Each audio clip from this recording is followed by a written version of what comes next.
আজকে অনেকে যারা নির্বাচন করছে আমাদের প্রতিদ্বন্দ্বী হয়ে, অনেকে আমার সাথে কেস পার্টনার ছিল, জেল পার্টনারও ছিল, একসাথে জেলে গেছি।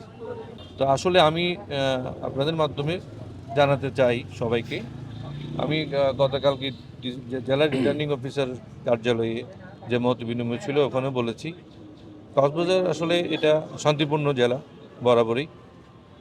আমরা একসাথে রাজনীতি করেছি, সবাই সৌহার্দ্যপূর্ণ পরিবেশে রাজনীতি করেছি, আন্দোলন করেছি। অনেকে আমাদের আজকে অনেকে যারা নির্বাচন করছে আমাদের প্রতিদ্বন্দ্বী হয়ে, অনেকে আমার সাথে কেস পার্টনার ছিল, জেল পার্টনারও ছিল, একসাথে জেলে গেছি। তো আমি ওখানে বলেছি কক্সবাজার জেলা স্পেশালি একটু ব্যতিক্রম হওয়া উচিত, যেহেতু প্রধান নির্বাচন কমিশনার জনাব নাসিরুদ্দিন সাহেবের নিজ জেলা কিন্তু কক্সবাজার। এখানে এমন কোনো অপ্রীতিকর ঘটনা না ঘটে, এটা মানে যেন এটা কক্সবাজার জেলা একটা মানে দৃষ্টান্ত হয়ে থাকবে।